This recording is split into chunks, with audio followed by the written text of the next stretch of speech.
Welcome back to Buck What You Heard. My name is Gene. You can reach me at Buck What You Heard. You follow me, I will follow you back.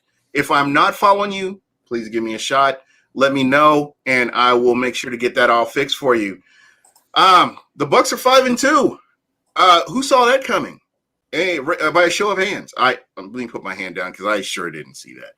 But Well, 4-3 maybe, but not yeah. At this time, yeah, maybe. Hey, I'm joined tonight. Special guest, Mr. Bucs Nation. You've seen him around. He's been around. What he's doing on YouTube is phenomenal. I love this guy. I always appreciate his opinion. And fortunately, he's taking time to hang out with me and KB tonight and talk a little football. How you doing, Mr. Bucs Nation? good, man. How you doing? Thanks for having me on. It's been a while. Oh, man, it has been. It's been long overdue. And it's just so funny. I know your schedules have changed, and it's kind of hard to get you on, and, these things happen. But, yeah, we're definitely going to be talking some Bucs football. And I'm also joined by the usual suspect himself, Mr. KB, Ken Barrett, not to be mistaken for Shaq Barrett.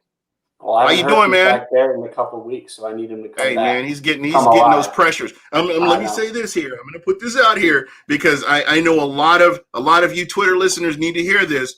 Shaq Barrett is balling. Oh yeah, he's not getting this. Sacks are sexy. I get that, but he's getting them quarterback pressures. He's doing what he needs to do. He's getting double teamed. I mean, if you're looking at the plays away from where the football is, Shaq Barrett's making plays. Well, also he's at a disadvantage because he's on with the righty side of the quarterback, the right side of the offensive line, coming up the left defensive side. So the quarterback can see him. So it's not like last year he was coming off the blind side. Yeah, absolutely. Mr. Bucs Nation, so I want to get your thoughts, man. I'm going to pose this question to you. Sure. When you were in the offseason and Tom Brady got signed, could you have imagined that Tom Brady would be putting the Tampa Bay Buccaneers, and I have to say he's a key catalyst to this, putting the Buccaneers in the position where they are right now? Would you say in your mind, honestly, that you would have seen the Tampa Bay Buccaneers where they are right now? So I had originally had the Bucs record. I had them finishing at 11-5 at the end of the year. That was like my official prediction, things like that. It was, I mean, somewhat close, but 5-2. Really, they should probably be 6-1. Definitely. With that Chicago Bears game. The thing that surprised me most about Tom Brady this year is how he's throwing the ball. He's on pace right now to throw 612 passes, but he's throwing so well with the amount that he's throwing. Coming into the season, I thought, if Tom Brady's a game manager and just keeps the turnovers down alone, that's good enough for me. He doesn't have to do anything crazy. I honestly thought, and I'd been saying it the entire offseason, was if he just has the same stats that he has from his 2019 season with the Patriots, which was like 24, 26 touchdowns, 8 interceptions, good enough for me. But he is almost at that number already, and we're not even halfway through the season. He has 18 touchdowns right now. He's playing the best I've seen Tom Brady play in freaking years, the past couple of years. So, to say that the Buccaneers team record, that isn't as surprising. But what is surprising is that Tom Brady is throwing it a ton, and he's having some really good numbers while doing it. He's putting more emphasis on his own game than I thought was what was going to be there. Yeah. And the thing that gets me, and KB, I'm going to jump on, I'm going to get to you in just a moment here. The thing that gets to me is how people were ragging him about how his arm was bad. And if you go back and look at the game film, and who he had to throw to last year. Yeah. And all the drops. And the routes, there were routes. I was like, where are you going? And you go back and look at all this, and then you look at where he is right now. And I think Jason Light saw this. I think, Bruce Arians saw this. They saw, what this guy could do and what he means to a team. And I remember at the beginning, the New Orleans Saints game. Buyer's remorse. Remember the buyer's remorse thing that kept going around and around, where Cam Newton was 1-0 and he was dancing and celebrating in the end zone, and Tom Brady throws a pick six. And everybody's like, oh, this guy, his arm is shot. He can't do this. He can't do this. Do you remember? You remember this? Of course you do. Yeah. So it's funny how things work now, because obviously Tom Brady did not have an off season, a preseason, training camp, anything to work out with. Fair credit, Cam Newton didn't either. I think Cam Newton even, had a little bit less time to get ready than Tom Brady. But, it was just a weird coincidental circumstance how it just so happened that Tom Brady struggled that first game. Cam Newton had a pretty good first game. And then, of course, as the media, does sometimes, it freaked out, said Tom Brady was washed, his arm was weak, he, can't work with Bruce Arians, offensive things like that. Fast forward. Bruce yelled at him. Right. That wasn't the game. Was that the game that Bruce yelled at him? No, I think it was the second game. Okay. I want to get ahead of myself, but go ahead. Sorry. Fast forward to 6 weeks, the Bucs are 5-2, and I think the Patriots are 2-4. Yeah. It's interesting. You just talked about how Tom Brady struggled in New England with those wide receivers, really Julian Edelman being the only guy who can do anything. And you're seeing Cam Newton struggle with the same exact scenario, same exact guys for the most part. So, I think it's fair to say that really the only thing that was holding Tom Brady back last year was that group of targets that he had. And now you give him some weapons, he's really going back to his old ways of being really good at the quarterback position. And what's really scary to me is that these guys have not all been healthy 100% at the same time throughout this whole year. No, not at all. Mike Evans is dealing with that ankle injury. Chris Godwin, he just fractured his finger. He's going to miss the Giants game. He's been dealing with some concussion problems, some hamstring problems. Scotty Miller's been dealing with some injuries as well. Leonard Fournette, LaShawn McCoy, Justin Watson a little bit. Really, it's basically wounded. Yeah, Ronald Jones is basically the only skill position group guy or skill position player who's been healthy besides Jadon Mickens and Justin Watson and Cyril Grayson. So that's the point. It's just our top guys have been hurt at every single position group. So now with everybody getting back healthier, as well as some, reinforcements getting on the way, I'm sure we'll talk about that here in a little bit, but this is the best group of guys that Tom Brady's had in years upon years. It might since 2008. Right. That 2007, 2008 year, even then it's man, you really could put them close together. So it's incredible. Just get Tom Brady some weapons and look what he can do. Yeah, most definitely. KB, I want you to jump in here, man. Oh, yeah, man. From that narrative from the first game, if you watch the film and listen to all the Twitter noise and all the ESPN national media noise, it was Tom Brady was the one with the dead arm, not Drew Brees. That just tells me none of these people actually watch the game of football. I implore all of you, if you have NFL Game Pass, go, or might even be on YouTube, go watch the Patriots versus Chiefs last year. And you'll see all the arm talent that you needed from Tom Brady to see how it could translate to this season. Now, did I think that they'd be able to pick it up kind of the way that they have as steadily as they have the past 2 weeks? No. After the first couple weeks, I thought maybe we would just see slight increases of, familiarity and just, improvement. But they really turned it on that Green Bay game, and it only just got better during the Raiders game. And it's just honestly so fun to be a Bucs fan and be able to actually talk about this kind of stuff rather than okay, maybe one good game and then oh my God, not this again. I just don't see how this team can at least find some sort of consistency through the rest of the season. Yeah, most definitely. And it doesn't matter who's on the field. They can get open. They can do what they need to do. How many of you guys can, and you listeners, because I'm going to address this here later on. Think about this. Last year, in the fourth quarter, the former quarterback, how many times were you sitting on the edge of your seat hoping there wouldn't be an interception? I want you to be totally honest with yourself. Be totally honest with yourself here. How many times have you seen somebody drop back in the pocket and you're like, please don't throw an interception. Jesus Christ, please don't do that. And it's gone. It's like that whole feeling, in the pit of your stomach is gone, and you're watching a guy go down the field and do what he did. And speaking of going down the field, that 2-minute drill was a work of fucking art. In right before halftime, 2-minute drill. Tom Brady, cool and collective. He even threw in a timeout. He threw in a timeout he didn't need to, and took it down the field. Hey, Mr. Bucs Nation, let me know. Let me hear from you, man. You know, you say vintage Tom Brady, you mean it in the most literal sense. I mean, that's just what Tom does. You know, you had mentioned the quarterback before, and you know, Tom Brady's a great quarterback. And I say that because people can relate to this, and whether they want to or not, you know that you're sitting on your edge of your seat, and you're like, Tom Brady's a great quarterback, you know, and I'll be honest, my memory's fuzzy about all the other stuff that happened before this year. But that's a good way to be, man.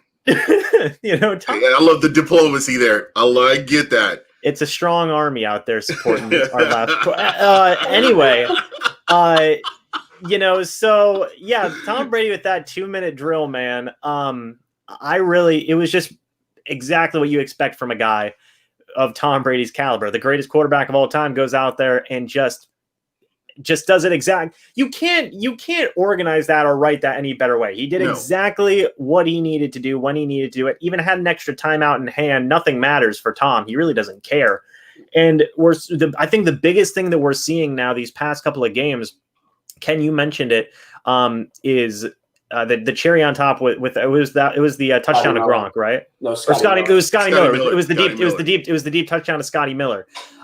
So one of the things that's so interesting about that, and I've been talking about that for the past couple of weeks, is Tom does that maybe 2 or 3 times a game now, where he just connects to Scotty on that deep ball, and it works almost every single time. And if it doesn't work, it's at least drawing a pass interference call. And so, it's the touch on the ball where he's just putting it there. But go ahead. I'm sorry. Exactly like what you said. I mean, Tom is, I can't put it into words because Tom is just making throws where all you can say is just, oh my God, what a throw. You know, like that's all you can react with. You're just like, oh geez, that was freaking amazing. But like and it's tough to have those expectations now because we're so used to stuff in the past where it doesn't work out all the time. But like, that's kind of what our expectations should be, where it's like 2 minutes, Tom Brady's got it. Okay, let's see what he can do, you know? Yeah. And I encourage, if you're one of my Twitter followers or I'm following you or whatever, I encourage you not to say anything until the game is over. Do not be hypercritical of the quarterback of this team because normally those posts will not age well. I'm just saying. Somebody made a comment comparing the Bucs game on this last Bucs game against the Raiders to the Chicago Bears game. And I really wish the Giants game too. Yeah, and I wish they just hadn't done that. Just wait. Let's see what Tom Brady can do. I mean, just challenge yourself here. Let's see what Tom Brady can do. And then you have if you're mad about it or whatever, you have every reason to be mad, but let's see what he can do. And I can't stress that enough. And, I know we've talked a lot about Tom Brady. I want to talk about Ronald Jones because a lot of people were like riding Ronald Jones, because he dropped a pass. And again, I think there's a familiarity thing with Tom Brady and Ronald Jones. I think it's only going to get better. And I expect him, if I know Ronald Jones, the way he's been improving on his skill set, I expect him to get better as the season progresses. He's a guy that he moves the ball forward. The pile's going forward. They're not going, east and west. They're going north and south. He's going up the middle or wherever he needs to go to, and he's getting more comfortable with this offense. What are your thoughts on Ronald Jones? How does he fit in? I know a lot of people want to see Leonard Fournette, and even some small handful want to see Shady, but I think they're all going to get their touches. Yeah, so I'm a big fan of Ronald Jones. I had kind of said going into the season that I thought he'd have a really good year if the Bucs just gave him the ball more. And so far, that's what they've been doing, and it's been working. Now, he did have that drop against the Raiders, and I don't know if you guys can confirm this, but was he kind of put to the wayside after that drop a little bit? Yep, yeah. That's what it looked like to me. Leonard Fournette was in for the next, I think, 3 straight drives. Yeah, so I saw a lot more of Leonard Fournette. He did a good job. Leonard Fournette, I believe, had 90-something scrimmage yards total, and I think, he had 6 catches for 40-something yards there. That's good. I still always go back to Bruce Arians' quote that he said where, it's Ronald Jones' job until he basically proves that it shouldn't be his job anymore. And I don't think that one game should completely eliminate Ronald Jones from this equation. He just came off of 3 100-yard rushing games in a row, which has not been done since Doug Martin. Exactly. And that's a big deal. That shows that Ronald Jones, when he gets the ball in his hands, he can do some really good stuff. So I really don't think that should, one bad game against the Raiders, which really overall wasn't the worst game. I feel like if he did get the ball a little bit more, he could have done some better things. It was just that one drop. We shouldn't write him off right away and say, yep, get Leonard Fournette in there. Get, LaShawn McCoy in there. Hey, throw Keyshawn Vaughn in there. We shouldn't be doing that, because Ronald Jones proved for 3 games in a row where it's like, yeah, I'm that dude. I'm that guy who should be the starter throughout the whole season. So again, don't write him off after one bad drop, after one, I don't even want to classify it as a bad game. I would say go back to him, start giving him the ball more versus the Giants, and just see what he can do then. Now, if it is a consistent problem where he is struggling, then yes, you do have the guys in that running back room to say, okay, well, let's get Leonard Fournette in there a little bit more. Maybe LaShawn McCoy, although I still hate how he holds the football when he runs. It's absolutely infuriating. But if he continues to struggle, maybe throw in some of those other guys. But I would honestly just give him a refreshed chance versus the Giants and keep him rolling. Yeah, I mean, think about this. Ronald Jones is at 506 yards. He needs 494 to break 1,000. Yeah. So, I mean, guys, it's not outside the realm of possibility that he can do this. I mean, you're looking at maybe 4 or 5 games, and he's over 1,000. And, he's earned it. I mean, he's worked very hard to get where he is. I'm not taking anything away from Leonard Fournette. And I know that he's another guy that you kind of have to feed him the ball. But I think both of these guys are going to get their touches. And what it comes down to, folks, and I've said this since day one of this season, it's about wins and losses. It's about getting to the playoffs. It's not about who's starting. It's not about who lost their starting job. It's who gets the ball and makes the most of their opportunity when they get the ball. So, that's kind of where I'm at. KB, I wanted to kind of get your thoughts, man. What are you thinking, man, about this running game? I mean, where are you at? I'm actually not concerned about anything. I think the Raiders are just a more susceptible team to the pass. They play a lot of zone, so Brady can just pick them apart. And Ronald Jones, he had 3 yards a carry. Isn't the greatest, but he's a rhythm guy, which we've learned. If you can get Ronald Jones 20 carries, typically he's going to be towards 80, 90, 100 yards. So for that, I'm not concerned. A strategy that I would love to see going forward, give Ronald Jones the first quarter, and then let Fournette come in on 3rd down since he's got the shady roll. Give Fournette the 2nd quarter, and then have those your established downs, so that way these guys can really share their skill sets. Ronald Jones, yes, he dropped a really bad pass, but I don't think that means you go away from him. Let him build, let him learn. And so that way, down the stretch, if Fournette's hurt, he's going to need to be a guy who can be able to do more things than just run on 1st and 2nd down, because we can't be a predictable offense. We have to keep these defenses on their toes. That's the word right there. And I want to talk to you, both of you guys, about this. How do you feel about the offensive coordinator, Byron Leftwich, and the plays that he's calling? I have to ask this question only because if you're on Bucs Twitter during a game and you know that they're going to hand off on 1st down, you're going to hand off on 2nd down. Next series, they're going to hand off on 1st down. They may try a screen pass on 2nd down, but they're going to run the ball on 3rd down. How do you feel about this offense and the rhythm that they have going right now? I realize that they're 5-2. I get that. But they're going to run up against teams like the Saints. They're going to run up against teams like the Chiefs. They're just going to run up, even the Rams and how their defense is set up. How do you feel about how this offense is calling plays and working with this offense? I know that Tom Brady has some say-so, but I'm going to start with you, KB, and then I'll go to you, Mr. Bucs Nation. Let me know, what do you think?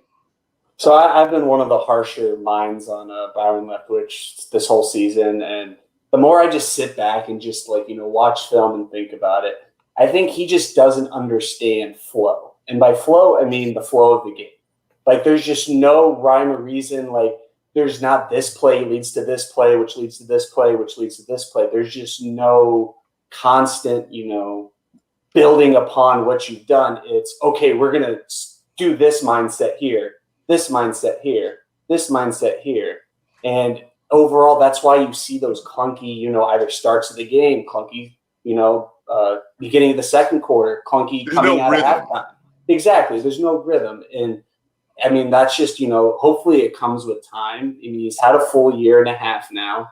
But honestly, I would love if, BA were to step in personally. But I just want to see, I'm just going to watch Byron Leftwich from here on out. I just want to see improvement. I just want to see that flow is what I'm going to call it. All right. Let me get your thoughts, man. Yeah, overall, I had a buddy, me and him were talking after the Chicago Bears game, and I said, what do you think? He said, well, honestly, that the play calling in this Bears game he used the word vanilla. It looked just vanilla, point blank. Right. And I sat there and I started thinking about it more. And yeah, there are definitely some situations where a lot of times certain things don't make sense in terms of the play calling and things like that. But then the past two games, the offenses seem to be rolling pretty well. So it's kind of like it's a tough thing to call for me personally, because I'm not the biggest into X's and O's and things like that in terms of the nuances of play calling and stuff like that. But while you can put some of the blame for the bad games on play calling like that, I mean, it's interesting because do you do the same for the good games? In terms of like that Packers game and the Raiders game, Tom Brady had a great game. How much did Byron Leftwich help out with that? Right. So that's kind of things that I've been looking at. I think overall he's done an all right job. I definitely feel like he could do some things better in terms of personnel. For me, is kind of the bigger one in terms of who he's getting the ball to. For example, like guys like Cameron Brate, I mean, that guy should probably be getting the ball more a little bit. He's been non-existent. I don't know why. It was with the absence of BucWhatYaHeard, we're out there putting Tanner Hudson out there.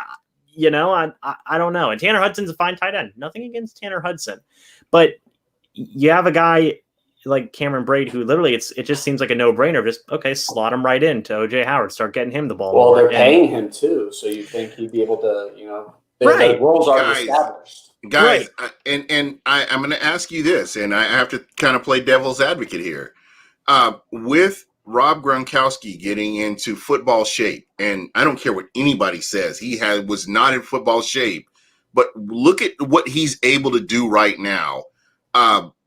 Does that factor into what you're thinking about this offense and how they're using some of these offensive pieces? I would think so, yeah. I mean, Gronk, getting back to, where he was a few years ago, kind of more towards peak form, that's all well and good, you know what I mean? But you got to make sure that you're not overloading him with work. You've got a perfect 100%. Reliever right there. He's right there on the sidelines. Just play Cameron Brate more. It doesn't have to be an insane amount, but just throw a couple of passes his way. Tom Brady likes spreading the ball out anyway. He's got more targets and weapons that are sitting at the wayside here. You just got to start using them, Exactly. So that in terms of play calling, yeah, I do think it can get a little vanilla and maybe a little bit predictable in terms of especially the run game and things like that. And I think defenses have been able to key in on some of those points. We've seen the offensive line just absolutely blown up in certain plays because everybody knew it was going to be a run that play or something along those lines, So I feel like he's done an all right job, but I feel like there are small things that could be improved on with personnel and a little bit in terms of the predictability. Dude, great minds think alike. And I was talking with KB about this during the game. You're spot on because there were blitzes. They were blitzing on first down because they knew it was going to be a run. I mean, one thing I want to see, which again, they've been using it a little bit more, but play action works for every offense, I mean, just do more. The Bucs are so good at it. They don't do it and they're filthy with in the NFL. Did you know what I was going to say, Ken? Oh, I'm not. Oh yeah. That's what I mean. When I say flow, if you're going to run as much as you are, trick the defense a little bit. Play action. You see the best. You see the best offenses in the NFL now. They're using a ton of play action, and it's working really well. Just do that, I mean, but that's and it kind of goes back to what I was saying. When they know, when me, a knucklehead like me, I know you're going to run the ball on first down. And then they're sitting here and they bring a run blitz on first down. I'm like, you really need to rethink life. I mean, I really, no, seriously, if this is your job, if this was if this is my job and somebody's coming in here and they're like exploiting me while I'm doing my job, I'm not doing my job good. That's a problem. Yeah. I can't, but like you, I'm just like you, where I'm not going to like outright say, oh man, he's trash, or I'm not going to say that about Lord Byron, because the plays that they've executed on, the plays that the Bucs have executed on have been brilliant. But then I'm like, because I'm wavering, because I'm like, is this Tom Brady? Is this Tom Brady making these plays to where they're working? Because I can tell you, I can't think of too many other quarterbacks that you could put into this situation right now in the NFL. Let's try to name a few. Russell Wilson. Would Russell Wilson work with the Tampa Bay Buccaneers? Yeah. I think Patrick Mahomes would. Patrick Mahomes would work. Aaron Rodgers. Aaron Rodgers. Aaron Rodgers would work in this Bucs offense. Yeah. Ravens QB. Let me ask you about him. Lamar Jackson. Lamar Jackson would. He'd be dynamic, but I don't think we'd use him. Jesus Christ, man, that's kind of scary because, if if your tight ends are covered, everybody's covered going down the field, then you've got a guy that's running behind you, and you don't even know he's running behind you. So I would say Lamar Jackson, Deshaun Watson. I think he would look good. I think he'd look good. One more guy, just in my opinion, I'd be interested to see how he'd be, like Josh Allen. Jesus, and Josh Allen makes plays with his legs. What'd you say? He was built for BA. Yeah, yes. I really think he is. I looked. Every time I see Josh Allen play, I go, man, it's exactly what Bruce Arians wants in a quarterback. But here's my issue with Josh Allen: is games like last week, he just makes me think of he who must not be named. There's just, and then the playoff game last year, like that's who I would suspect, who must not be named would be like in the playoffs. That was exactly what I was going to say. Was if Josh Allen was on this offense, he'd probably have a very, very similar season to former Bucs quarterbacks that were on this team. 100%. Joe Burrow. I love Joe. I think he's. I love great Broadway Joe Burrow, man. I love that guy. No line. They're all hurt. I'm a big Joe Burrow guy. I love him. I think he's great. Okay. Last but not least, our guy in for the Chargers. I almost said San Diego. Justin Herbert. I did not think he was going to be like this. Holy, he has exceeded my expectations. I think that Justin Herbert is Josh Allen, but without the boneheaded mistakes. This guy's football IQ, just how he is able to pre-snap read and read defenses, it blows my mind. He's a rookie. He shouldn't be doing this. In a couple of years, like Herbert. I mean, Josh Allen's a good quarterback, by the way. Let me say that. We're not taking anything away from that guy. But I think in a couple of years, like Herbert's going to be freaking amazing. Like the Chargers got the perfect replacement for Phillip Rivers. 100%. They really get. What are they, the quarterback whisperers? I mean, you go from Drew Brees to Phillip Rivers to now you got Justin Herbert. I mean, yeah. I mean, I wish the Bucs could be this lucky with quarterbacks. I think we found a good model now to find these older quarterbacks to come right in and have expectations. Right. You give it enough time, okay.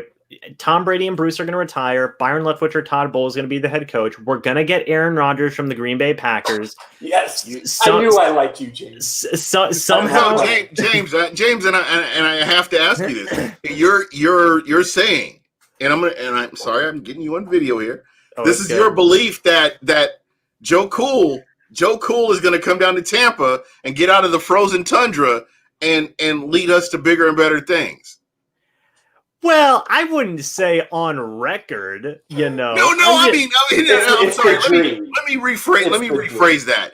In a perfect world, in a perfect James world, right?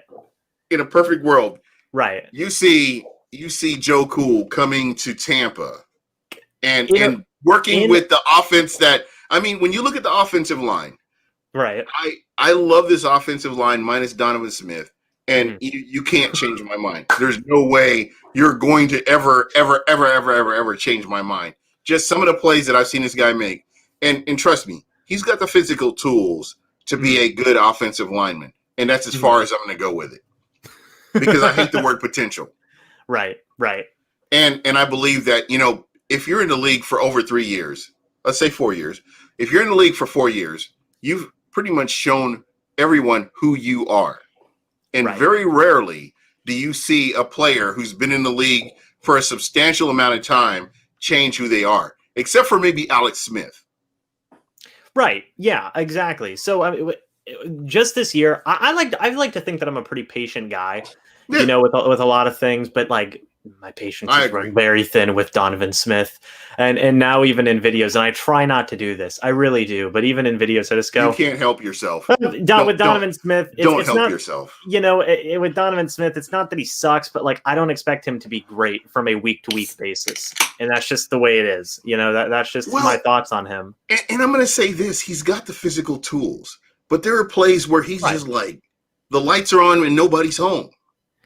Can I ask you guys a question? Not a question. It's a borderline conspiracy theory that I've come up with. I'm making a video about this and uploading it actually tonight. So okay, we get juicy details. Here we go. I was rewatching the 2011 NFL draft, right? Okay. I was with my girlfriend Gabby, and she said, "Why are you rewatching the 2011 NFL draft?" And I said, "Because it's fun, you know, to see how picks ended up. Like, for example, Jake Locker was a Tennessee Titan." You know, so it's just fun. So I was watching, everything was going, and I saw the Cowboys pick, and they picked up Tyron Smith. Okay. Right. And I sat there and I was like, oh yeah, Tyron Smith. He's one of the best left tackles in the NFL. There was a stretch there where he was literally the best left tackle in the NFL. Nobody could touch him. And they asked Mike Mayock, they said, what do you think's going to happen here with Tyron Smith in his first year at the Cowboys? And Mike Mayock said, I think that he's going to play right tackle for his first year, get acclimated to the NFL, and then they're going to move him to left tackle. And I went, okay, yeah, there's no way the Cowboys did that. You know, he's been a left tackle his whole career. And then I checked. That's exactly what they did. So then I started thinking, and I looked up the height and weight of Tyron Smith. He is the exact height and weight of Tristan Wirfs. Exact same measurables for the most part. So I started thinking, I was like, wait a minute, what if the Bucs do that with Tristan Wirfs? After this year, Donovan Smith's guaranteed money's up. The Buccaneers can cut him, move on. It's like $13 million saved.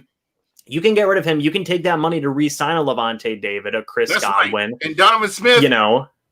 Well, yeah, and yeah, you know. So, yeah, the point is that you could cut Donovan Smith, move, you know, extend Godwin or Levante David or Sue or Shaq Barrett. Honestly, that's so much good money that you can use. You know, you might have enough to extend two of those guys, right? Depending on how the money works, right? But it could happen. I don't know. I'm just saying, Tristan Wirfs. When I first started this, getting on being Gene's co-host, this is literally what I talked about. So many people came up because I'm a former offensive lineman, and they're like, "We need to move Tristan Wirfs to left tackle now." And I was like, "No. Let's see how the dude plays." And then after the first 3 weeks, it was after the Bosa game, I came out and I was just like, this guy, his technique, I did not think he was going to be this good. He has the technique to play left tackle. Now, he has to cross-train. He's got to do all the, you know, getting in the stance. This guy's a purebred right tackle. This is what he's been trained for. Right. So he's got to rewire his mind, which that's going to take a full year and hopefully a full offseason, which would be next year. But he has the tools and capabilities to do it. And that excites look at his footwork. I mean, if you just isolate him and look at his footwork and how his hands, where he places his hands, he rarely gets called for holding. And you look at his hands and how he works. I mean, I could see him along that line. I think that's why Jason Light, and for all the people that stopped following me, right here, for everybody that hated me because I didn't trash Jason Light, right here.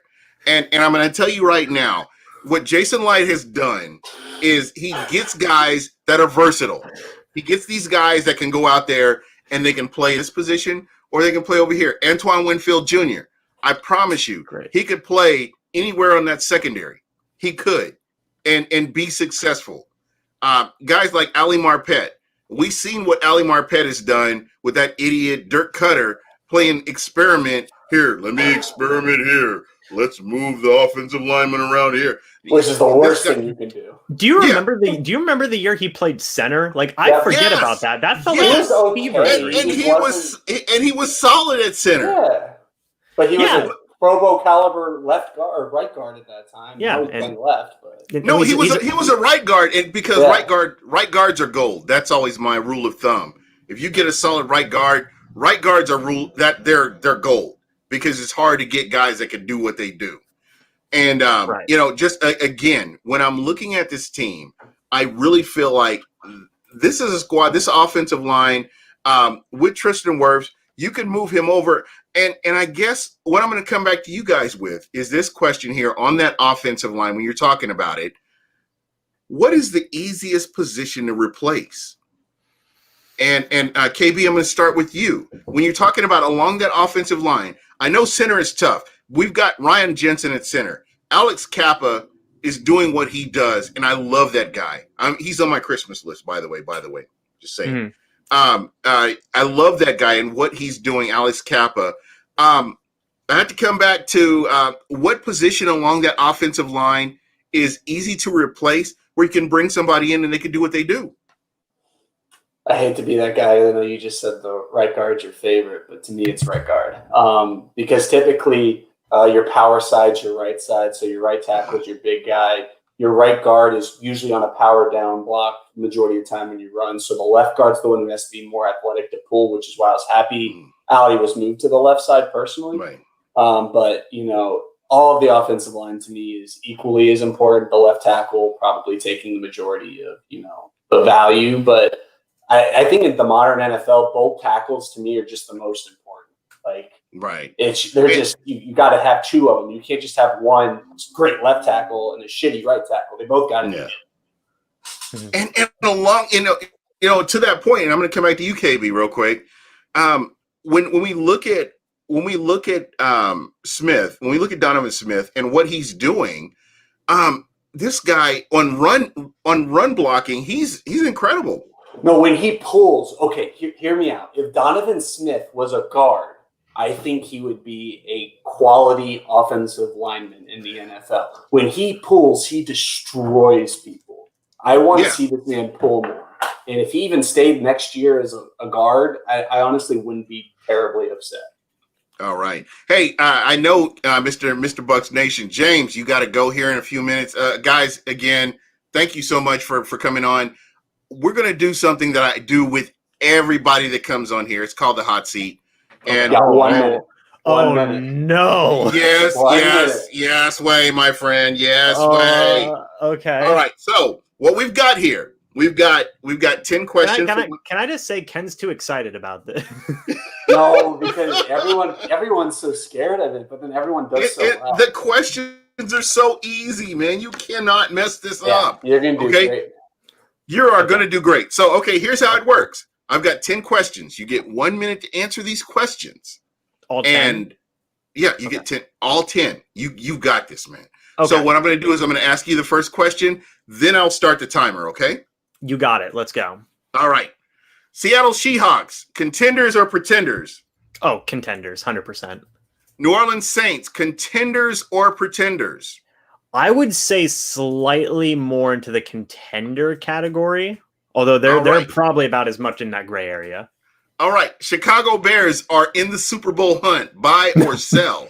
No. Sell that all. Oh, right. My gosh. Tennessee Titans will win the AFC. Buy or sell? I'm going to sell that because Kansas City's there.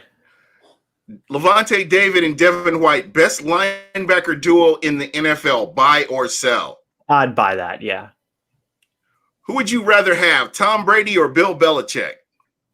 Oh, Jesus. Tom Brady. Give me Tom.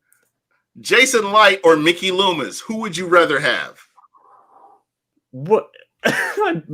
Probably Mickey Loomis. Who wins the AFC, right? The Ravens or the Chiefs? Chiefs. Todd Gurley, boom or bust? Jeez, is there like an in-between category? Nope. I'd say more boom than bust. All right. Okay, last question. You didn't get the minute, but you I were didn't. Close. Dang it. No, Gronk to Tampa, boom or bust? Oh, boom. He's doing great. All right, that's what I'm talking about, man. Hey, thank you so much for doing this, bro. You came close. You failed, but you came close, bro. It's all about the effort. On BucWhatYaHeard, it's all about the effort, my friend. I appreciate that. That Jason Light Mickey Loomis one came out of nowhere. Why? Dude, you have a high football IQ, man. I had to throw something out there. Well, I was like, I just blanked for a second. I was like, is that the GM for like the Saints? That is the GM what? For the Saints, bro. I was like, why? Dude, you are an awesome sport. Thank you so much for coming on, man. I know that you had a little bit of time. Again, thank you so much, man. I appreciate you. You are a friend of the show. You're always welcome to come on whenever, man. I want to have you on again before the season's over. This is crazy that I haven't had you on sooner. I'm sorry. I'll do better. And I would love to have both of you guys on. I finally figured out a format for my show to have people on. It's just really shortened down videos with guests, and we only talk about one topic. No, they're not done. They're well, short. You do great work. You do great, dude. I love your show, man. You are on my rotation every week. You know, I listen to when you come on. So again, you're one of the guys. You Bucking Idiots, Loose Cannons. Pewtercast, you guys, this is what's important that I really can't stress enough to people is the local media, and your media, whether you want to believe you are or not, you are media, because I would listen to you over NFL Network. I would listen to you over ESPN. I've listened to people say some dumbass shit on some of these other stations, and I'm like, like Max Kellerman. I'm listening, and I'm like, why are you even why do you have a platform, you idiot? Gene, I don't know, man. I've said some dumb stuff. I made a whole video about Noah Spence having a redemption season. That did not go well. I'm right there with you. But you can't be 100%. Nobody can be 100%. I appreciate being in the rotation. That's a lot of good podcasts. I'm not technically a podcast, but I appreciate being in the rotation. Well, your content. Yeah, you're a content. So let's call it that then, if we're being politically correct here. You know what, bro? I want you to understand. I appreciate you, man, and thank you so much for taking time. This is what we need to be doing as content creators. I think we all need to be working together because nobody was following the Bucs. Nobody cared about the Bucs when the Bucs were losing. Nobody cared about who the Bucs had on their roster. And they would read off these stupid ass scenarios. Like right now, what was it a couple of weeks ago? Oh, Bruce Arians yelled at Tom Brady. And just stupid shit like that. And I'm like, why am I wasting my time? Why would I waste my time watching this to begin with? So again, bro. I think the biggest thing the biggest difference here, last point between like the fan generated content and like the national content and stuff like that is the national content focuses so much on the negative and stuff that can go wrong and like, oh, what's going on here? This is bad. But then, fan content like what we make, it's all focused on, no, this is what's going right. And that's the biggest thing, is just like focusing more on that positive content, because really at the end of the day, we're all supporting the same team anyway. So why not talk about the positives, Totally. So that's kind of how it is. But again, thanks for having me on, guys. Really appreciate James, it. Before we go, man, tell everybody how they can get a hold of you, man, because that's what's important. I want you guys to subscribe and follow. Whatever he's telling you, subscribe and follow. I think it's important so you can get more of this content in your rotation. Sure. So obviously, Mr. Bucs Nation here on YouTube. We should be hitting 8,000 subscribers this week. I'm trying to get to 1,000. Yeah, hey, you will get there, Gene. I'm telling you. I'll promote this and we'll get you there. Okay. So yeah, here on YouTube, we're gonna be hitting 8,000 this week. The goal is to hit 10,000 here before the end of the season, and a lot of Tom Brady fans coming in. I'll tell you that much. Yeah. I'll tell you that much. But And on they're Twitter, pretty good looking too. okay, you know what? I'm just putting it out there, man. I'm not dead. I just see things. I appreciate that. So on Twitter, on Facebook, and on Instagram, it's all Mr. Bucs Nation. I've actually been taking a little bit of a step back from social media, but I do check in from time to time, try and post some stuff, and really just keep up to date, and on what's going on with the team and everything. And that's mainly what it's been. I'm always trying to engage in conversation here with the comments section, and I'm just trying to build the community up. That's the most important thing is just get as many people supporting this team as possible. Because I've seen a lot of people say the bandwagoners and all the Tom Brady fans. It doesn't matter. If you're a Bucs fan, that's what's up. You're a Bucs fan right now. If you're wearing a number 12 Tom Brady jersey, I don't care if you're here for Tom Brady and just Tom Brady. We're all rooting for the same team to win. 100%. Which is good enough for me. So that's where you can find me. It's all Mr. Bucs Nation on Facebook, Instagram, Twitter, and then mainly here on YouTube. All right, my friend. Thank you so much for coming on. You are greatly appreciated. Folks, James, Mr. Bucs Nation, if you're not following, please follow him. Very important. Subscribe to his channel. This guy does amazing content, and he's greatly appreciated. Bro, I'm going to go ahead and kick you out of here, give you the boot. But again, thank you. Before you boot me, can I ask you one more question? Yeah. I've been staring at it the entire live stream. Why do you have I hate Danny Dimes as your name on here? Because I do, because of what happened against the Bucs last year. And that's fair. The Giants, I hate Danny. He got the nickname Danny Dimes because of the way he played against the Bucs. I hate that guy.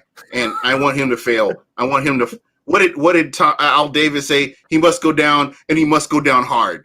That's what I want for this guy. Next week, Danny Dimes should be Danny EBT card when they're done with him. I'm hoping so. I cannot stand that guy. He's overrated, and he needs to go. He got to go. Thank you for sharing that with me. I appreciate it. I knew people didn't like Daniel Jones. I knew people were mad about the Giants. He got the nickname because he played against the Bucs. And that pisses me off. Every time I hear Danny Dimes, it makes me so mad. You're on a full-scale war against this young man, and I love it. I love it. I've declared war against him when the clock struck and the game was over and that final shot went off. He was the enemy. He's public enemy number one, and this is a revenge game. Him and Nick Foles. I hate Nick Foles. I can appreciate that. Then next time we run into Nick Foles, then I expect the same thing. I expect next time I'm on here to see I hate Nick Foles. So you'll see. Most definitely. Nick Foles is overrated. One of the two. If the Bucs play the Bears in the playoffs, if the Bears make it, they're 5-1 right now. So if the Bears do make it and they play the Bucs in like the divisional round or the wild card, I expect just a full scale, just borderline political campaign to just attack Nick Foles. The only reason Nick Trubisky isn't on here is because he got benched. It's the only reason that he's not, mentioned among everybody else, because he's pretty much exposed himself for who he is. So true. Well, again, thank you guys for having me on, and greatly appreciate it. You guys do some freaking phenomenal stuff over here. All right, man. Thank you so much. Hey, my guy KB, man, O-line, man, he adds clarity to a lot of stuff we do, man. He's greatly appreciated too. All right, my friend. I love it. See you guys later. All right. Hey, that was James, Mr. Bucs Nation. Very fortunate to have this dude on, man. I love what he does, man. If you're not following him, you need to be following him. If you are a Bucs fan, follow him. Check him out. I love the content that he's putting out, man. I think he's definitely great for the culture of the Tampa Bay Buccaneers. So you know what, Mr. Bucs Nation, man. Exactly. Come on, that's a hell of a trademark right there. That's right. He's one person and he's a whole Bucs Nation by himself. But anyway, enough of that. Let's get the phone lines popping here, man. We've been hogging all the time up here. Oh yeah. Let's ask us about the defense. We talked a lot about the offense. This defense is where the stories are at, in my opinion. There you go. 813-358-8154. And my guy, look at him. He's got this down to a science here. 813-358-8154. So, with this game against the New York Giants coming up, the New York Football Giants. No, not anymore. That's 20 years ago. Oh, that's 20 years ago. They're not the football Giants anymore. They're the Danny Duck Giants. Yeah, that whole thing. What do you see? And I know we normally do this show and we talk about the the previous game, but we can allude a little bit to this. I think we're going to touch a little bit more on this. As the week go. Let's go. Let's go. All right, you are live on Buck What You Heard. Who am I talking with? Oh, this is my guy Eric right here. This is the Skull Gang in the house. Skull Gang in the house. And he's gonna and check this out. He's gonna tell us who the Bucs are gonna trade. The Bucs are gonna trade with the New England Patriots, but he's gonna tell us this. Go for it, man. No, I have not. I can't. Let's hear it, man. Let's get it in. I can't hear him. Yeah. Yep. I hear you good, man. You're good. Okay.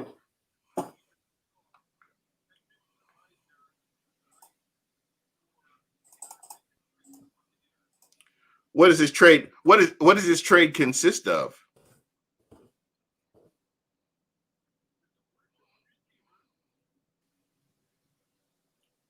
So the Bucs. Wait a minute. Hold on. Okay. Timeout. So the Bucs are giving up a wide receiver to the New England Patriots.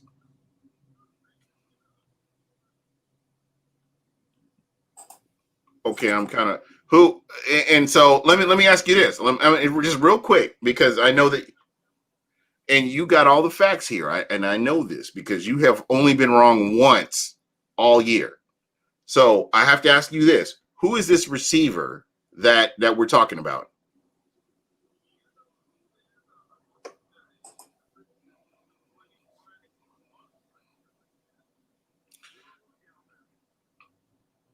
So you think the Bucs are going to get Julian Edelman here in Tampa? This is what you're telling. This is what you're telling. We're going to give up because none of us can hear him. You okay? Hold on 1 second.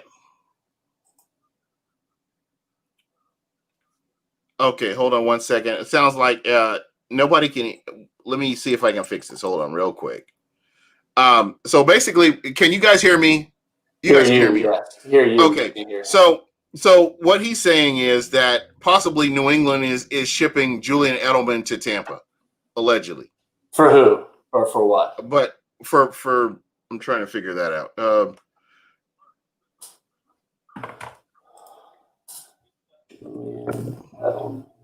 Oh man, hold on. I just lost my dude here. I'm putting the numbers game while you get him back. Okay, hold on 1 second. All right. Give me a second here. I'm about to get you on, man. Yeah, sorry about that. I think we got disconnected, got discombobulated here. And I'm gonna get you on in just a moment. Roadcast. Sorry, you're the first caller, so you get to deal with a lot of the technical difficulties. All right, can you guys hear him? Can you guys hear my man Eric? Can you hear him? Go ahead, Eric. Go ahead with what you were saying. Can you hear him? Why are we not hearing you? Hold on 1 second. Why are we not hearing you? What's going on? Okay, try it again, my friend.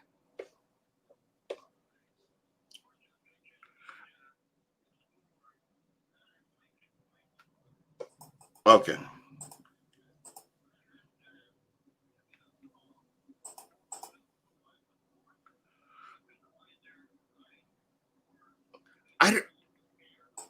Heavy.com, I'm not real familiar. Is that reputable?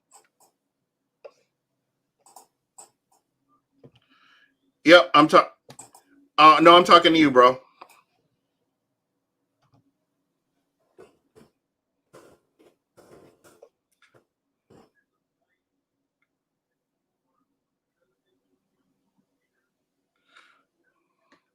No, not always, bro. Not always. I don't know, man. I have to research that, bro. You know what? I don't know why, but people. I'm sorry, and I think this is on my end. I think this is my mixer here. People aren't able to. People aren't able to hear you.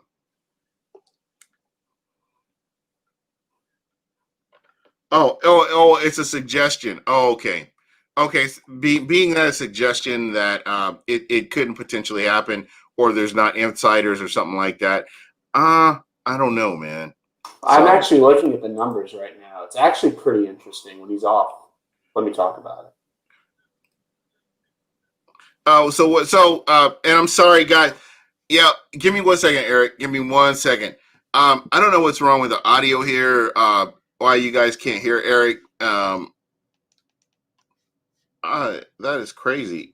Try now, Eric. Can you guys hear Eric now? Nothing. What the fuck? See, I can say this on my. I can say this on my show. No, actually, I am actually have you are live. You are on live right now, and I'm trying to figure out why everybody can't hear you. But give me a hot second here. We're trying to figure this out, bro. All right. So, while Gene's what about? working? Oh, never mind. Go. No, go for it, man. Go for it. I say while Gene's working his magic. So Julian Edelman is due $7 million this year. So cut it in half because basically the season, well, he'd only be playing for the Bucs for half of it. The Patriots would have to take a $9 million cap hit, so the Bucs would have to pay with the draft pick most likely. And the Bucs currently sit at $5 million, according to Spotrac. So they technically could fit Julian Edelman in if they want, which is something I didn't really think about. But there is if Brady loves him and Edelman wants out, if they trade Gilmore, might as well trade Edelman. So, man, how valuable is fucking Edelman though? To be honest, no, with anyone else, no. With Brady, probably decent amount. But then again, where is he going to play? And Chris Godwin's a way better slot player. So yeah, and Scotty Miller is only getting better. Yeah. That's I guess. And Antonio Brown can play slot too. So. No shit, man. I mean, that's just an upgrade right there. Yeah. Hold on. No, hold on. I want us to get a defensive lineman. Okay, can you hear him? No. Man, what the hell, man? Nobody can hear you. You hear me? All right. So, basically, KB was looking up the. Oh, really?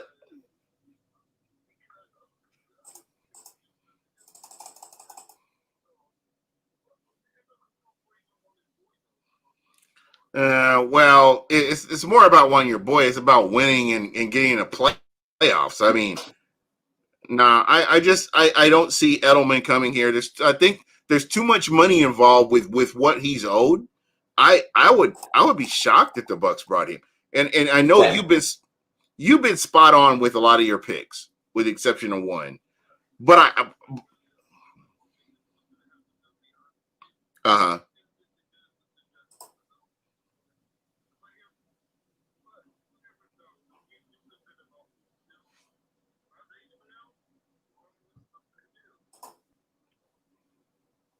yeah, you just never know, my friend. You just don't know.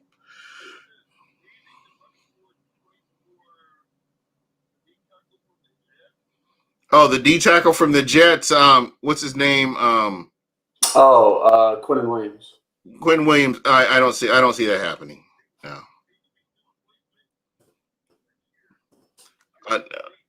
No, I don't see that happening. I think they're either going to hit free agency. Gilmore, I don't see Gilmore coming to Tampa. Gilmore's I think way too much money.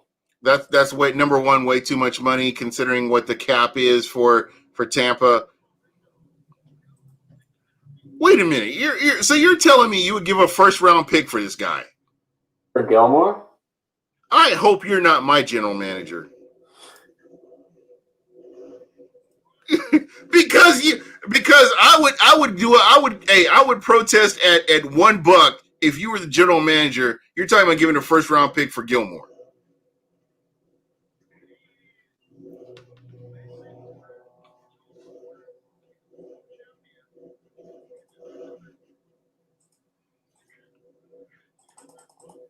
Dude, a first-round pick? Seriously. Okay. All right. I'm going to give you that. But I'm sorry, I would not do that. There's too many other holes on this team, especially at the offensive line position. I'm not even considering. Are you kidding me? Are you serious? So you're comfortable with the depth? Okay, I'm going to ask you this. Let me ask you this, and I know you're looking at the last two games. You're not looking at the long game here. But let me ask you this: if you're looking at the depth on offensive line, on a scale of 1 to 10, how comfortable are you with the offensive line, with the depth, the pieces that the Bucs have right now? Yeah, I'm talking about the backups. I'm talking about top to bottom. I'm talking about when you look at your starters and you look at the people that are backing up the starters. How comfortable are you with this offensive line?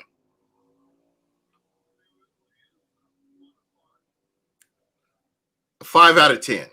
But you would still go to the defensive side of the ball and you would bring in a defensive lineman and you would give up a first round pick for that. See? Okay.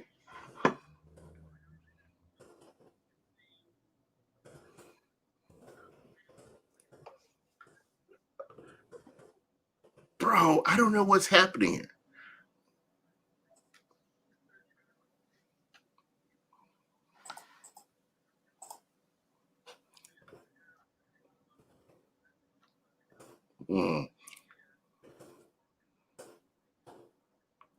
I see what you're saying, dude. For some reason, our the call in is not working, and people can't hear you. But call me back next week because we're going to finish this discussion when we get this fixed. All right? Yep. You were spot on about the interception, brother.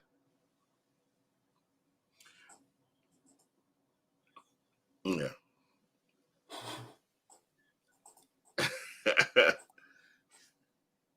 Yeah. All right, man. Well, thank you so much for calling in. I appreciate you. Dude, I don't know what's wrong with this stupid ass mixer.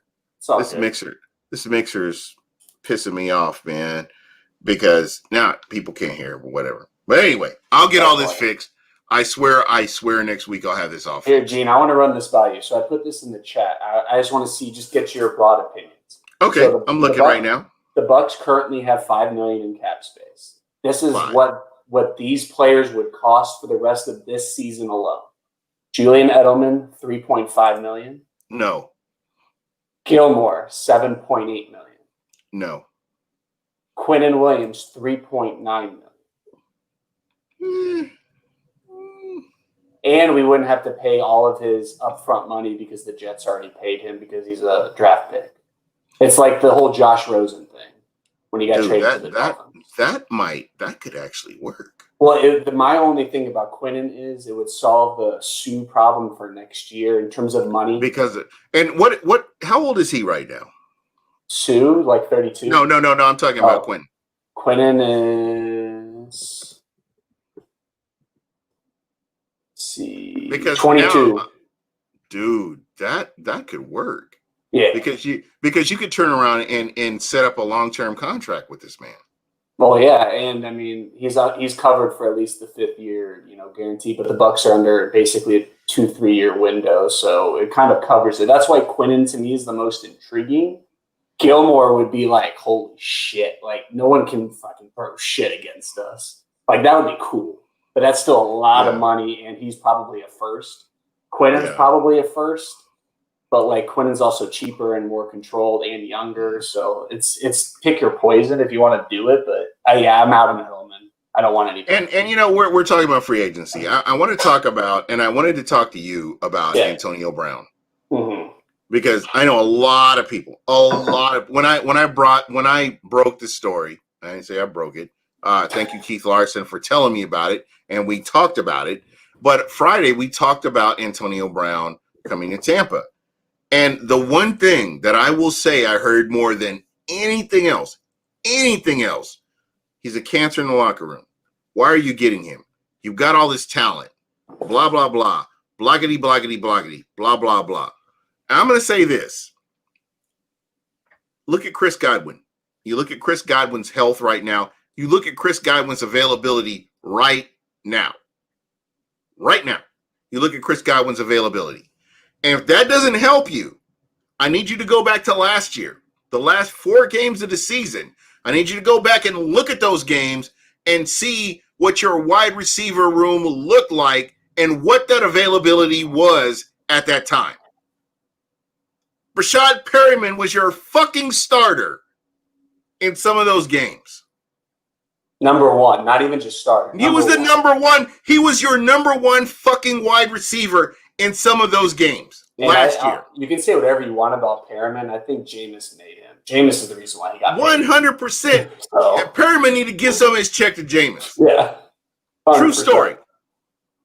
So, when people are talking about this guy, he's given another opportunity. They've given him another opportunity.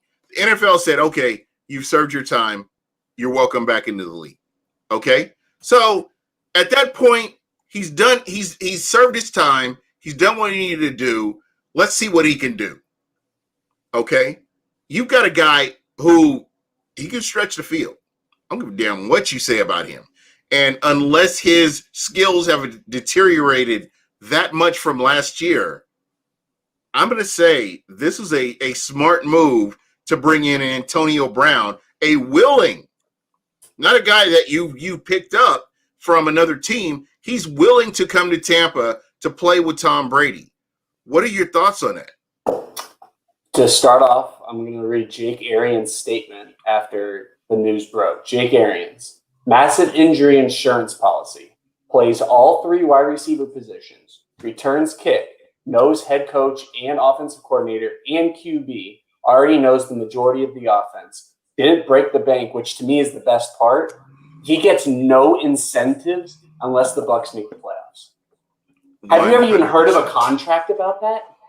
No. He could reach all of his individual goals, but if the Bucs don't make the playoffs, he gets nothing. He's getting paid the basic bare minimum. And Bruce Arians said if he's found guilty, he's gone. So yeah. It's no risk. No risk it, no biscuit. That's right. I mean, it is what it is. Do I hate the guy as a human being? Yes. But if he helps this team in any sort of way reach the Super Bowl, you can't complain. There you go. The Patriots been doing this for decades. Yeah. So. And like Will the Brewer said, punt returns will help. So Jaden Mickens. Bye-bye. Oh, what's his name? Cyril Grayson. Where's that? Play that bitch. Play that. Yeah, exactly. That's just how I feel about this, man. I am so sick of Mr. Fair Catch Mickens. I'm sick of this, man. And I would not have a problem with Jaden Mickens. I promise you, I would not. But he's so indecisive. When he decides to go into a hole, he gets into the hole and he's like, damn, I don't know if I should have did this.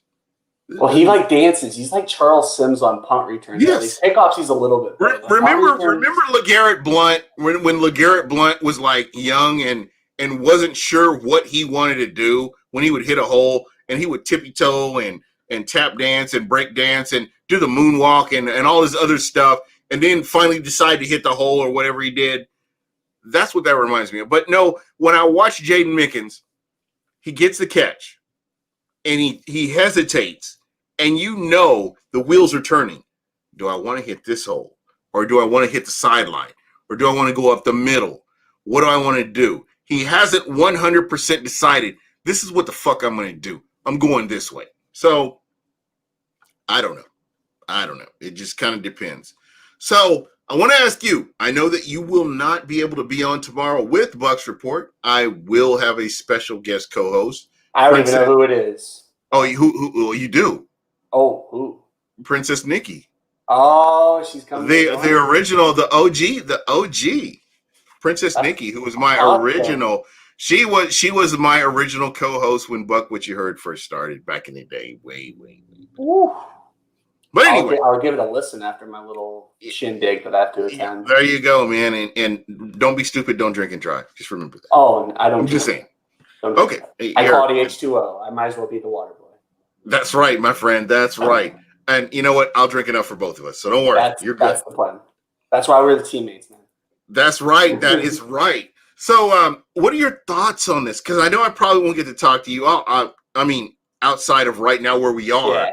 Yeah. What are your thoughts on this game against the New York Giants? Is this a game that I think the Bucs really need to go out and exploit these mismatches? They need to do this. This needs to happen.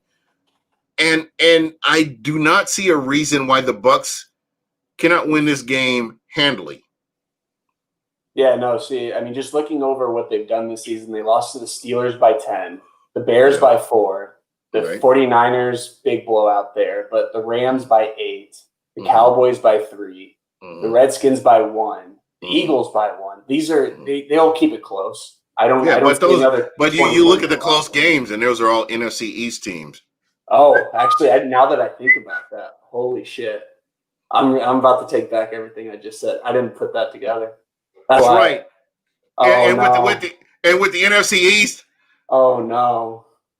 And that's pretty much where I am. Actually, no. I actually might take that back. I think they might keep it a 3-score game. But on the real though, I think if Ronald Jones, I think this is his game to shine. Yeah. If he can get, I think he can get his 20 carries this game.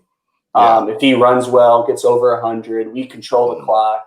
Keep Daniel Jones from not running because that's how he beat us. Oh, dude, he gonna get lit the fuck up, man. I promise you. He tried that bullshit that he did last Devin week. White, I don't think played in that game last year. He did not. He was out. Danny Dimes need to get introduced to Devin White. That's Derek Carr how that felt. Defensive player of the week. Oh yeah, but overall, I expect the Bucs to control things offensively. And then defensively, I expect it to be a very, very long night. I wouldn't be surprised to see if Bowles plays more zone, kind of what he did last week against the Raiders. You don't need to go all out against them.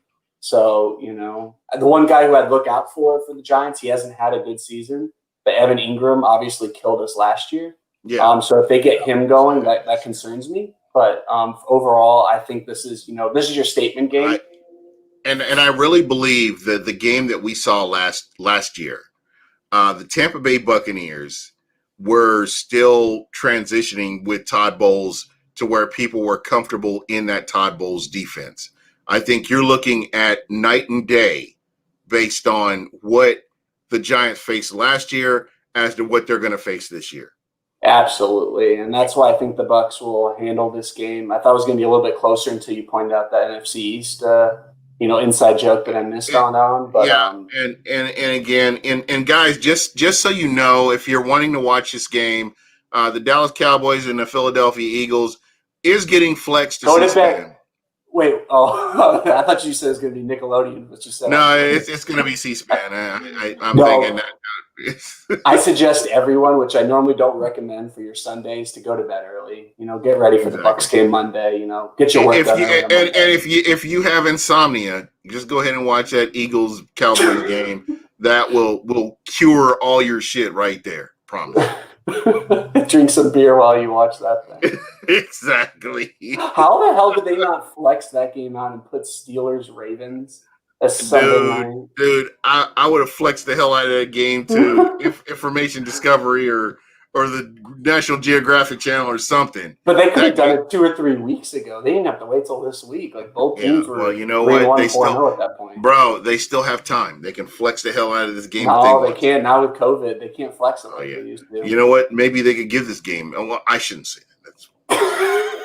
No, I didn't get it out there. I didn't say it. I didn't actually say it. Y'all can't cancel a coin for the win.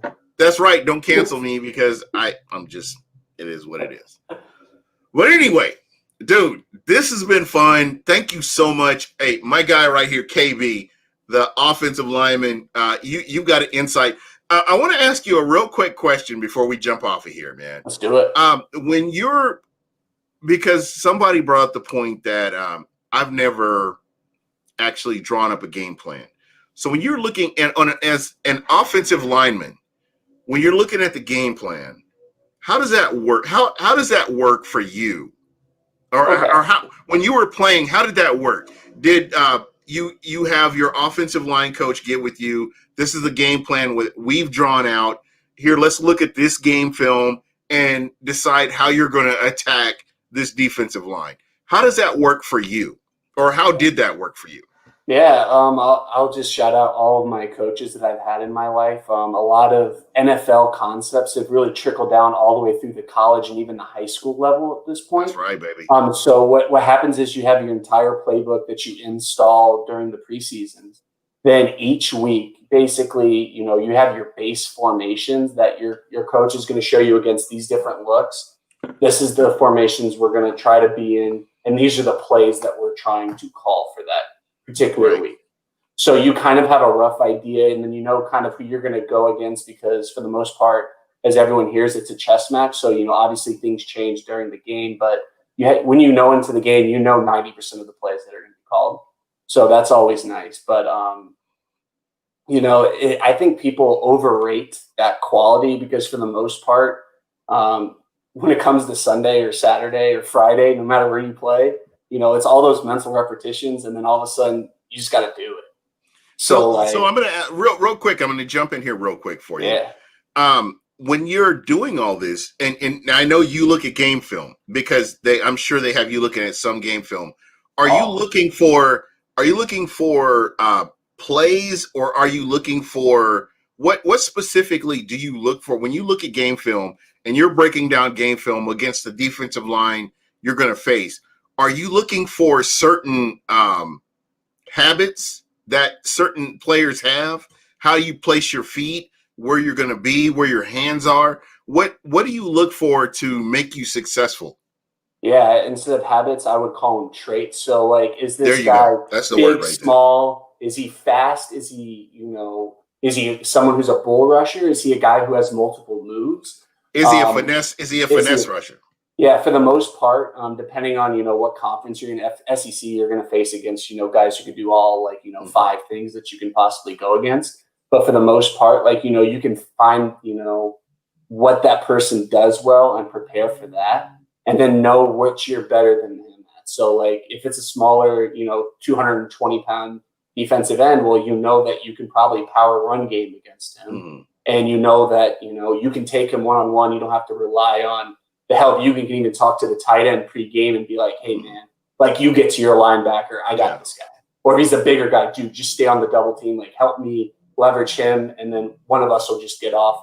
Because most time for double teams, what a lot of people don't know is 9 times out of 10, you don't reach the second guy. That's why it's always great to see those Quentin Nelsons that, get there and destroy people, because that normally doesn't happen. Monster to begin with. Because that doesn't happen. Mm. Well, let me ask you this right here. And again, this kind of ties into what we're talking about here. Are you able to look at when you're a pre-snap read, your quarterback has a pre-snap read. He has an idea of what's happening. You as an offensive lineman, you're lining up, you're getting everything, you're getting set. Do you know what the defense is bringing at you sometimes just based on game film? Yeah.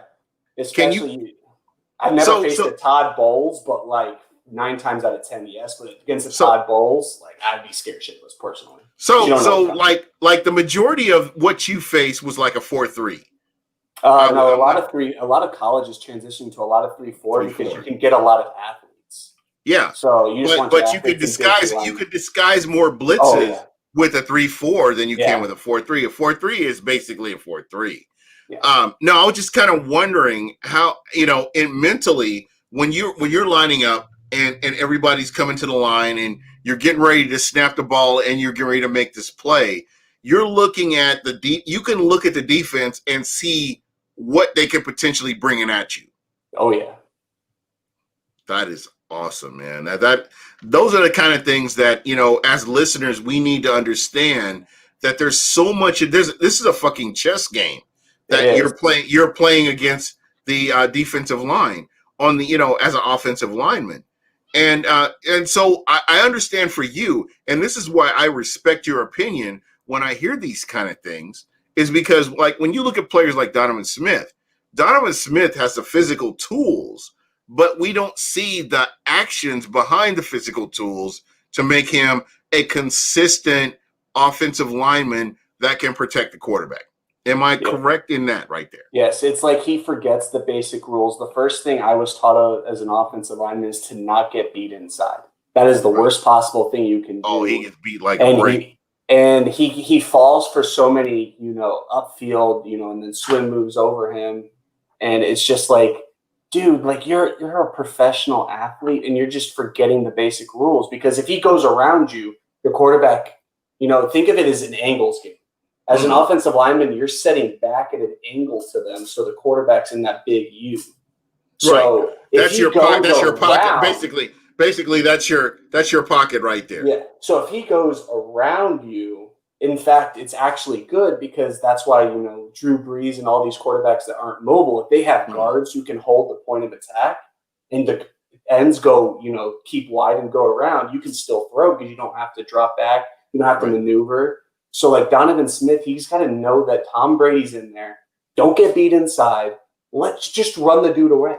Exactly. That's what I was going to ask you about. So basically, if you got somebody who's a bull rusher, you can use his momentum against him and run him out of the play and give your quarterback more time. And your quarterback has to have that pocket presence to say, okay, this heat's coming from this way. This is coming from this way. Let me go ahead and move the pocket, move up in the pocket, and I can throw the ball or whatever they plan on doing. Oh, yeah. If you ever want to watch how to handle a bull rush, watch Tristan Wirfs. He is able to understand. He gets his hand in there, but then what he does is he shoots his hips back, which pushes all of his momentum back, which stops the guy's momentum from coming forward, and then it turns into a drive block, and then all of a sudden they're at a standstill. Which is that's the perfect technique, and this guy's doing it as a rookie when most guys can't do it 3-4 years in. That's right. Case in point, Joey Bosa. We saw that like 8 or 9 times where Tristan Wirfs was just giving this guy the business and just moving him. Even Khalil Mack. And Khalil Mack. You know what? I want to say this. I want to go on record saying this because I know a lot of people were taking shots at Tristan Wirfs.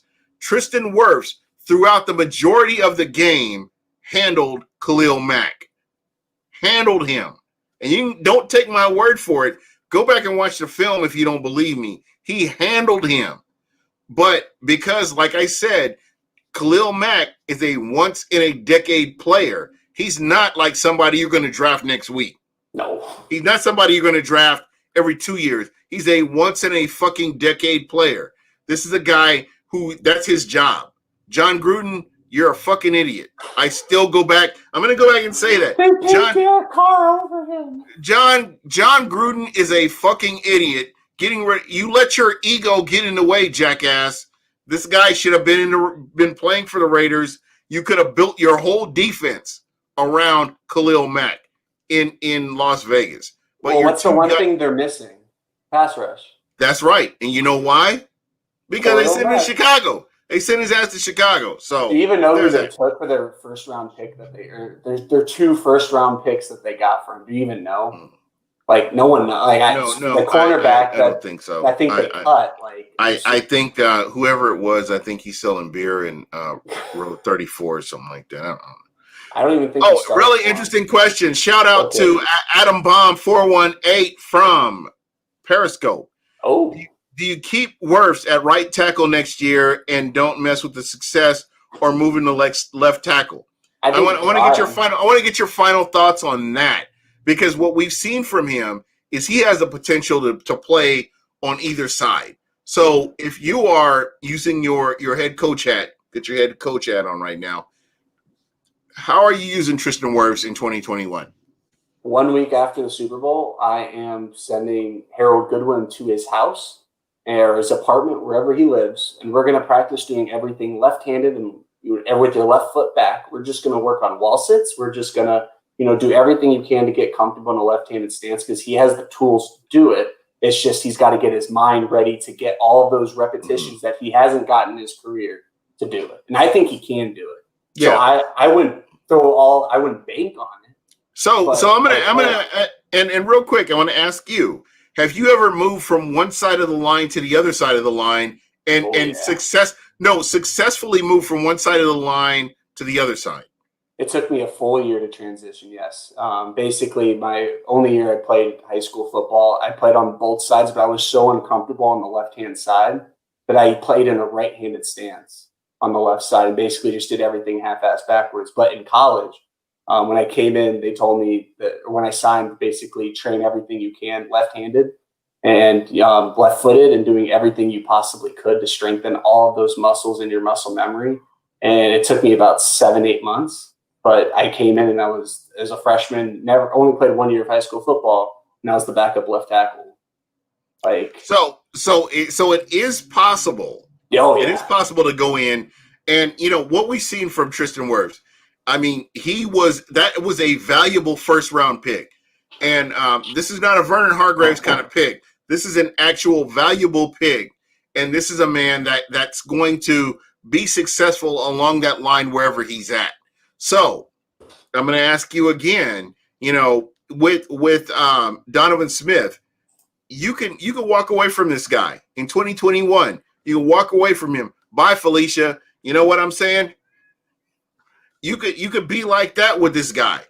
But do you want to move a Tristan Wirfs over to the other side?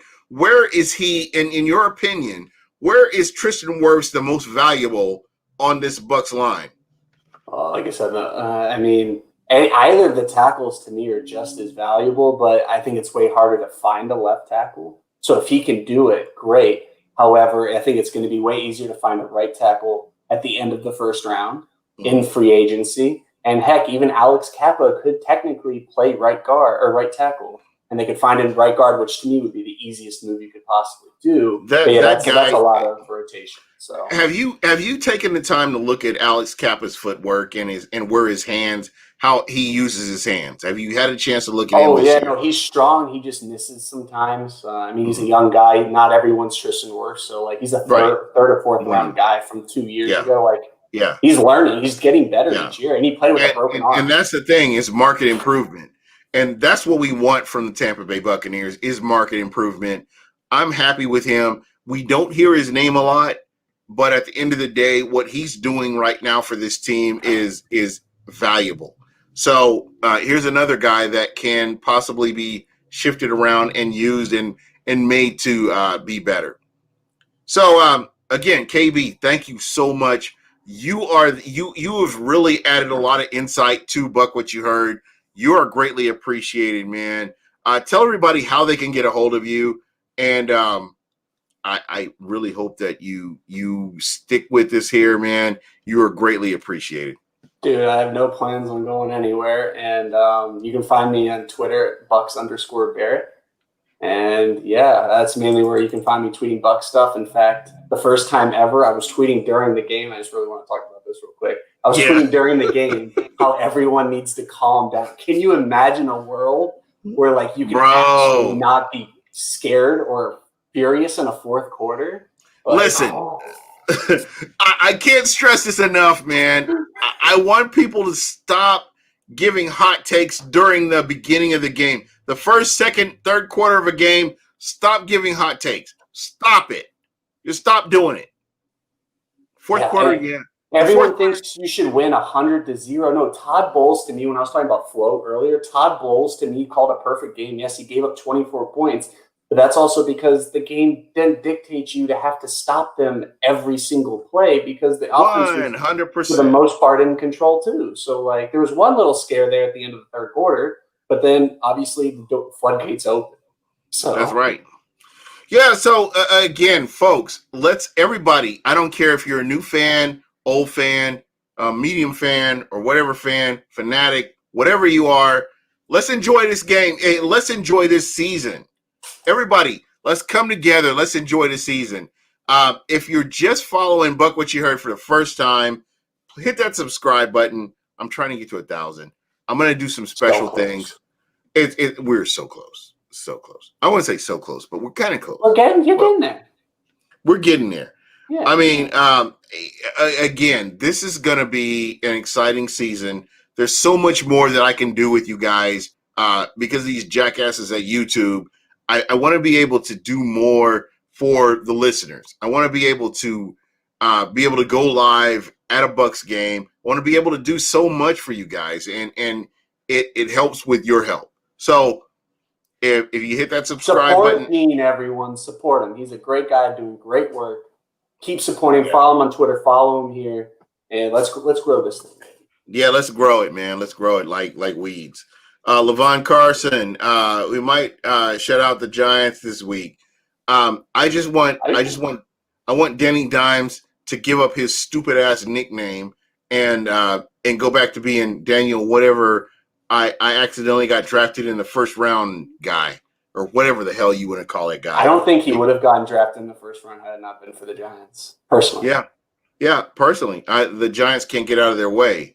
And what is their general manager's name? Gettleman. Yeah, Dave Gettleman. There's a reason your ass was fired from Carolina. They sent you. You know what? When the Carolina Panthers said, and you went over here to Giants fans are having to deal with your BS right now. And I don't think it's over. But anyway, I really feel like the Bucs are going to win this game. I'm good with this. Guys, thank you so much for listening, for checking us out. We've had a good time. Be sure to tip your waitresses and bartenders. They'll take care of you. But anyway, I'm out of here. Wait a minute. Got to do this right. Final thoughts, my friend. Jason Light, Twitter savage. Yep. I'm gonna second that right here. And I want to say this.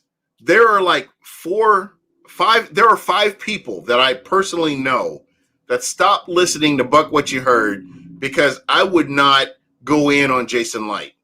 And I'm looking at what Jason Light's done now, from now to back when people stopped following me. And you know what? That's right. And that's pretty much what I feel about you guys, man, because I don't care. You know, I mean, we could have easily worked this all out and all been friends and walked away from all this, but you guys didn't want that. Oh, but he's following everyone on Twitter, man. He's got those eyeballs everywhere. Yep, he's got the good eye out there. He's checking it out, man. But anyway, you know what he did with them jackasses at Joe Bucks fan and Ira Kaufman and all them idiots. And I can say this because I blocked Joe Bucks fan a long time ago, and I don't listen to their bullshit to begin with. So there is that. And anyway, that's pretty much it for us. But we are out of here. And again, thank you guys so much. We will be back here next week. My guy here, KB, and we'll be back Wednesday and Thursday right here on Buck What You Heard, and then again on Bucks Report, doing what we do and bringing you the best information, bringing you the best entertainment that we can do. But anyway, we are out of here, and we gone.